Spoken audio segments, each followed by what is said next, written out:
எவ்வளவு மோசமான ஒரு தீய சக்தி இன்னைக்கு சீஃப் மினிஸ்டரா இருக்கு.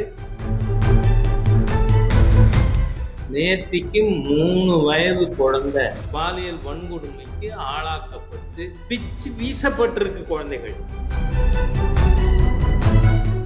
ஒரு முதலமைச்சர் நானா இருந்தா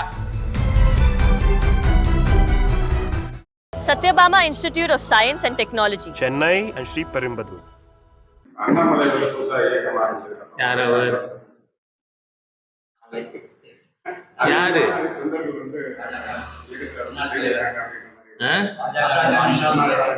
முன்னாள் தலைவர். இப்ப பிஜேபியில இருக்காரா? அப்புறம் அவரை பத்தி எதுக்கு நம்ம பேசுறது? அது டிஸ்பியூட்டபிளா இல்லையா? அது பற்றி அது எவ்வளவு தூரம் பொய்ங்கிறத பற்றி சமூக வலைதளங்கள்ல பல தரவுகள் கொடுக்கப்பட்டிருக்கு. அதனால அதெல்லாம் உள்ள போறதுக்கு நான் விரும்பவே இல்லை. பாரதிய ஜனதா கட்சியை பொறுத்தவரை சித்தாந்த ரீதியிலான அமைப்பு. மென்மேக்கம் மென்மேகோ.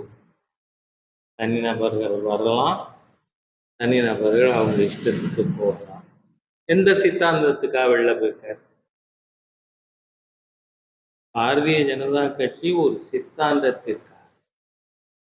நீங்க உங்களுக்கு ஞாபகத்துக்கு சொல்றேன், நான் பிஜேபியில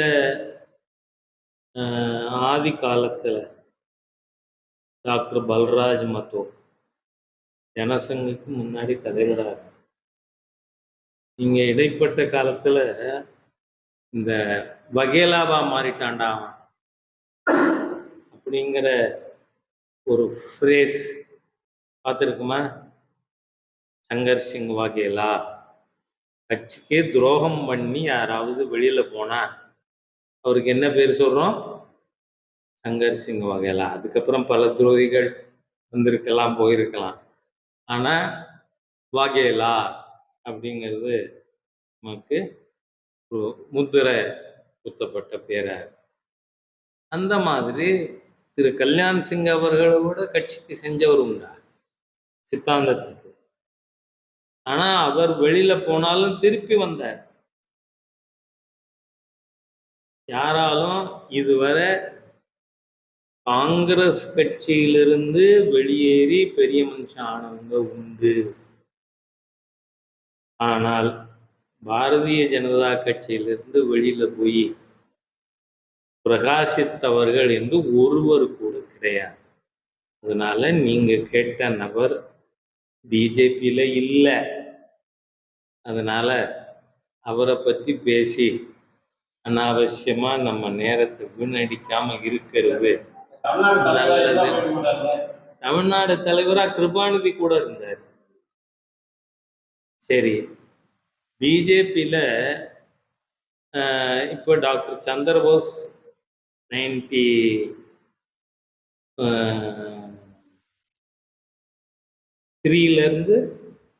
95 வரைக்கும் தலைவராக இருந்தார் ஒரு டேர்ம். அந்த மாதிரி டாக்டர் கிருபாநிதியும் ஒரு டேர்ம். அந்த மாதிரி ஒரு டேர்ம் இருந்தவர்கள் உண்டு. அதிகபட்சம் 2 டேர்ம் தான் இருக்க முடியும். அதனால நாம ஒருத்தரை பத்தி ஒருத்தர் பேசி புழுதி வாரி தூக்கிறது தேவையில்லாது. அப்படின்னு யாரு?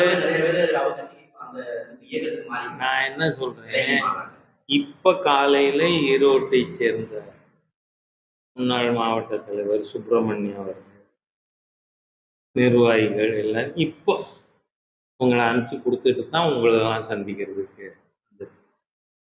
அவர்கள் கூட கட்சியை விட்டு போயிட்டாங்கன்னெல்லாம் புரளி பேசப்பட்டது. அவங்க என்ன சொல்றாங்க? ஐயா, தயவு பண்ணி இந்த புரளிகளை நம்பாதீங்க. நீங்க நேற்றைய பகல்ல பல பேர் பற்றியும் வதந்திகள் பரப்பப்படுகின்றன. அவங்க நேர வராங்க. ஐயா, நாங்க பிஜேபியில இருக்கோம், எங்களுக்கு சித்தாந்தம் பெருசு. அதனால யார் போயிருக்காருங்கிறதெல்லாம் உறுதியானது இல்லை.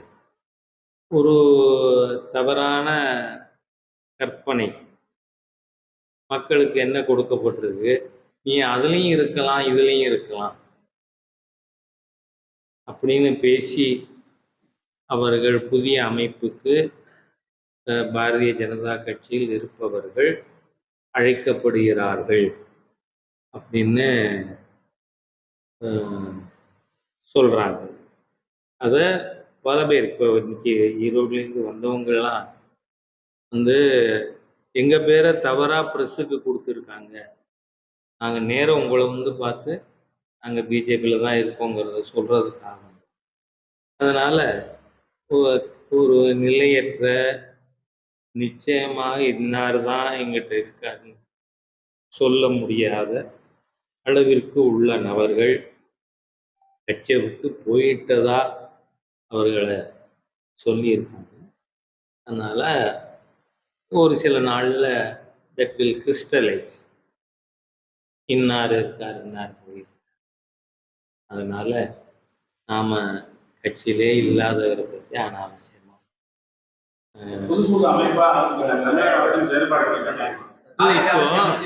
இப்போ புதுசா பலரும் ஆட்சிக்கு கூட இப்போ ஒருத்தர் வந்திருக்கார். அவருக்கு பெரும்பான்மை இல்லாம சில்லு வண்டிகளை கூட்டி ஒரு பெரும்பான்மையை குக்கப் பண்ணியிருக்கார் அப்படின்னு. சரி, இந்த 30 நாட்கள் 35 நாட்கள்ல விஜயோட ஆட்சி எப்படி இருக்கு? நேத்திக்கு 3 வயது குழந்தை பாலியல் வன்கொடுமைக்கு உள்ளாக்கப்பட்டிருக்கா இல்லையா? இந்த 30 நாள்ல 40 பேருக்கு மேல் பெண்கள் பாலியல் வன்கொடுமைக்கு ஆளாக்கப்பட்டிருக்கிறார்கள். நான் கேட்கிறேன், பரந்தூருக்கு பறந்து போனவர், பரந்தூர் தானே, இங்க எங்கேயாவது போனாரா சொல்லுங்க? பெருந்தூர் பொறுப்புள்ள சீஃப் மினிஸ்டரா என்ன? எவ்வளவு மோசமான ஒரு தீய சக்தி இன்னைக்கு சீஃப் மினிஸ்டரா இருக்கு யோசிச்சு பாருங்க. ஏன் போகல? சரி, நேத்திக்கு கொல்லப்பட்ட குழந்தைய எந்த மந்திரி போய் பார்த்தார்? யாரும் போனா அந்த மூஞ்சி கூட தெரியாது. நம்ம அரசியல்ல அனுபவம் இல்லாதவர்கள். ஆகவே கடந்த 40 நாள்ல நடந்து கொண்டு இருக்கின்ற ஒரு பொறுப்பற்ற தாந்தோன்றித்தனமான மக்கள் மீது அக்கறையற்ற ஒரு அரசாங்கம் நடந்து கொண்டு. இங்க பாருங்க, மக்கள் ஆதரவு அதிகம்னா 125 133 இதெல்லாம் பெற்றாங்களா இல்லையா? அரசாங்கங்கள் இருந்ததா இல்லையா? கணேசன் பேசலாமா? ஆமா. ஏன்னா நீங்க இருங்க சொல்றேன், மக்கள் ஆதரவு முழுமையா இல்லாத ஒரு குக்குடப் கவர்மெண்ட் இருக்கு, அது ஒத்துக்கிறீங்களா? மக்கள் ஆதரவு முழுமையா இருக்கிற சர்க்கார் இருக்கா? அது அமைஞ்சிருக்கா? சர்க்காரே அமைக்க 3 தரம் போயிட்டு வர வேண்டியிருந்தது ஆளுநரை பார்க்க. ஆளுநர் வாஸ் நாட் சாட்டிஸ்ஃபைட். நீங்க என்ன திருப்திப்படுத்துற அளவுக்கு நம்பர்களை பேரை எழுதி கொண்டு வாங்க அப்படின்னு 3 தரம் அனுப்ப வேண்டியிருக்கு. அந்த மாதிரி தத்தளித்து கொண்டிருக்கின்ற ஒரு ஆட்சி. அதோடு இல்லை, இப்ப நேத்திக்கு 2 நாள் முன்னாடி 2 பெண்கள் நீங்க பாத்தீங்கன்னா வரிசையா பெண் குழந்தைகள் பாலியல் வன்கொடுமைக்கு ஆளாக்கப்பட்டு பிச்சு வீசப்பட்டிருக்கு குழந்தைகள். ஒரு முதலமைச்சர் நானா இருந்தா ராஜினாமா பண்ண, வெக்கங்கட்ட போஸ்ட் எனக்கு வேண்டாம்னு சொல்லியிருக்காரா?